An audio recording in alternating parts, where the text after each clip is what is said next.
Those who cannot change their minds cannot change anything. This is Success with Srini. If it's professional growth, personal growth, financial growth, or relationship growth, we're talking about it. One show, one topic. Diving in deep with practical and useful insights that will change and transform your life. Welcome to Success with Srini. And now your host, Srini Sarapalli. How to be confident in any situation, and specifically how to be confident with power. That's the discussion today on the podcast. Welcome back to Success with Srini. Talking about confidence, self-esteem. I've done numerous workshops, seminars on this topic, and every time I think I just got it right, I discover one more element. There is so much of literature on this, so many experts and so much of data. Still, we are finding elements, still discovering elements, what makes people confident. I'm not saying today's podcast episode is the answer. This is one of the answers along the way, and there will be more podcast episodes from me and from other people talking about this. So let's get into this. How to become powerful. Let's talk about that and how to be powerfully confident in any situation. There are three elements based on my understanding and my working with people. There are three things that you need to do to be powerful and confident in any situation. The first and the foremost is knowledge. The foundation, the base for any level of confidence. Now, let's talk about how to acquire knowledge. There are so many ways to acquire knowledge. But the foremost thing is learning. There has to be an ongoing, continuous learning happening on your side for whatever goal that you are trying to accomplish in life. And we talked about it multiple times on the podcast. But there is also another element to it, which is experience. So learning to gain experience.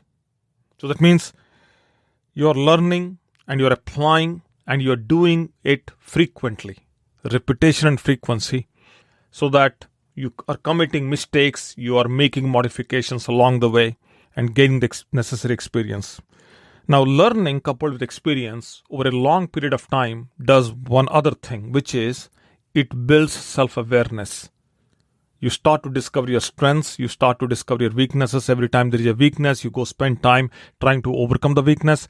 And every time you find a strength, you go back and even work more harder to strengthen the strengths.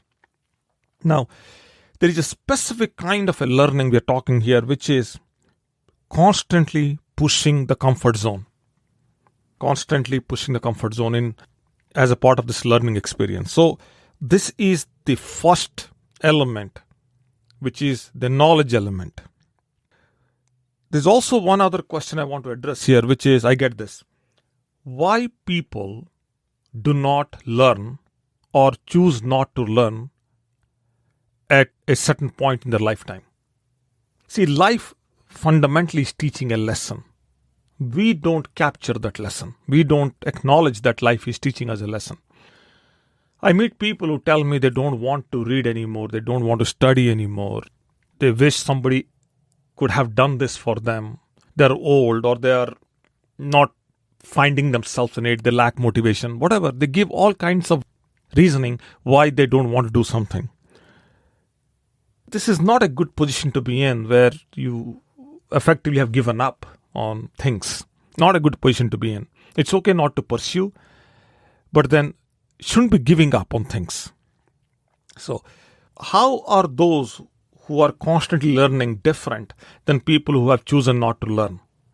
Well, turns out that in order to acquire a lot of knowledge and constantly keep yourself in a learning mode and creating that experience mode, there has to be a high curiosity approach to life.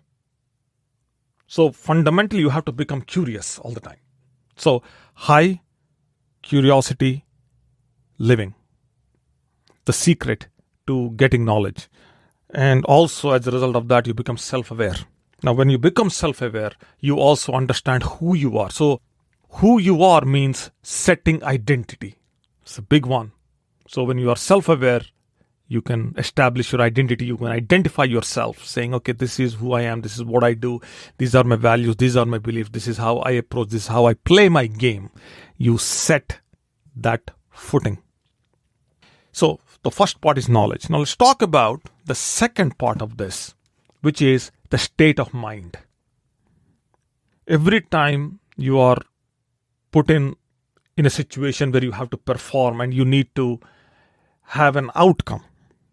Sometimes you see players who are playing, let's say, Olympics or some games, and they're competing. There's a competition going on.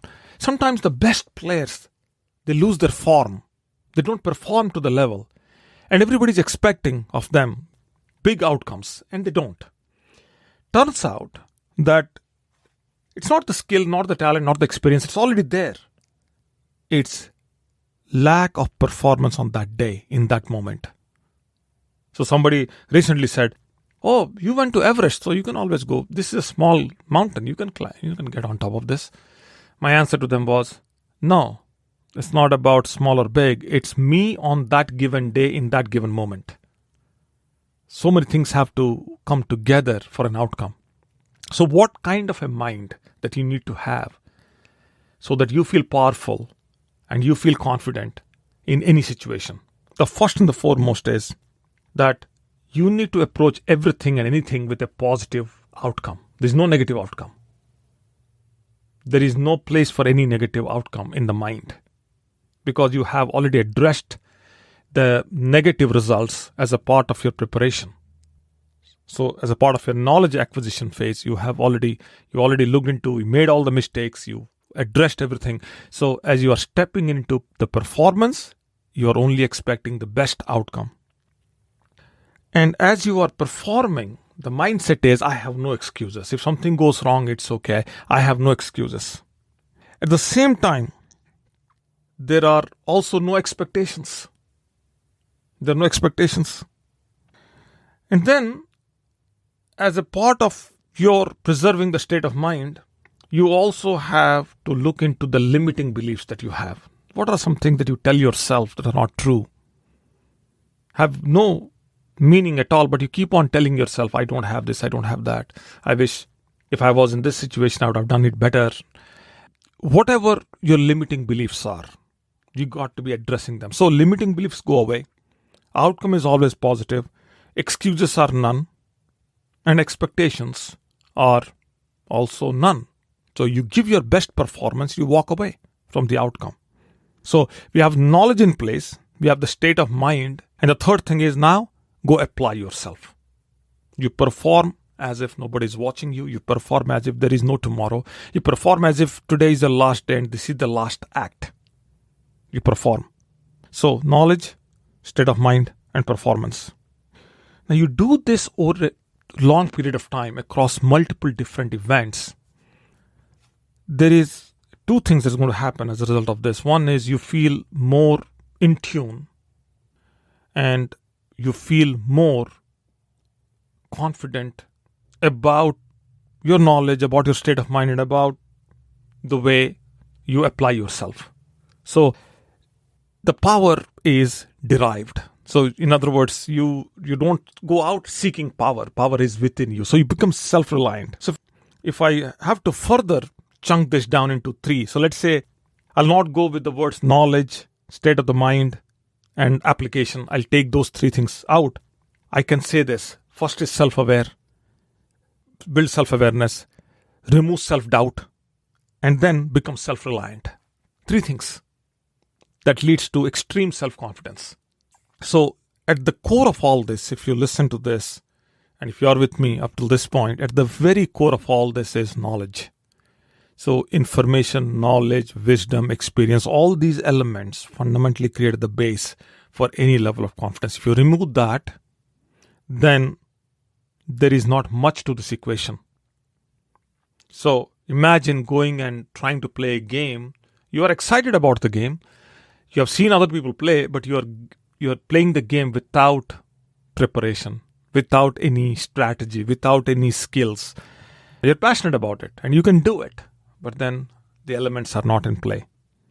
But maybe the state of the mind is good. You have no doubts about yourself. You want to win, so you are in the game to win. But then because you lack strategies and you lack skills, because preparation is not there, you are going to encounter some level of difficulty in getting to the outcome. The key is not to seek power. The key is to prepare. Preparation will automatically instill the power. And you do it over a long period of time, you start to see that you are becoming powerful at this. And that's the secret to stand in front of any challenge that comes your way. Longer your life, the longer the challenges. It's a matter of time before you hit challenges. There isn't anybody who had a long life or even a short life. It doesn't matter. There is an element of challenge everywhere. The other day I was just making a point. Risk is everywhere. On the radio show, risk is everywhere. And I also made on the radio show, I made a comment. I said, life is hard, but living a low life is hard. You want to play it big. Small life is hard. That's the right word, small life. You don't want to have a small life. You got to have a big life. Now, everything here on this podcast and everything that I'm doing here is to address this. You got to live a large life, a big life. And that's where all these discussions are going. That's all for now. I hope this is helpful. If it is, then you know what to do. Thank you for listening. Thank you for staying with me. And tomorrow, we're talking about the difference between logic and emotions. I figured this out already. Right? And which one wins and why. And in order for you to really win the game of life, you need to master your emotions. And I'm going to drive the point on tomorrow's podcast. When I prepare like this, when tomorrow's podcast is already known to me a day in advance, life is so amazing. I'm not worried about anything because I know I can just turn the microphone on and I can just perform. It's amazing. Okay, that's all for now. Wherever you are, be safe and I'll talk to you soon. Bye now. You've been listening to Success with Srini. Srini is committed to changing and transforming your life, whether it's professional growth, personal growth, financial growth, or relationship growth. Srini has positively touched the lives of over 1 million people through his seminars, webinars, workshops, and radio shows. We hope you've enjoyed the show. Make sure to like, rate, and review. And we'll be back soon. But in the meantime, hit up the YouTube channel at Success with Srini and the website at www.srinisarapalli.com. Remember, improvement begins with I. See you next time on Success with Srini.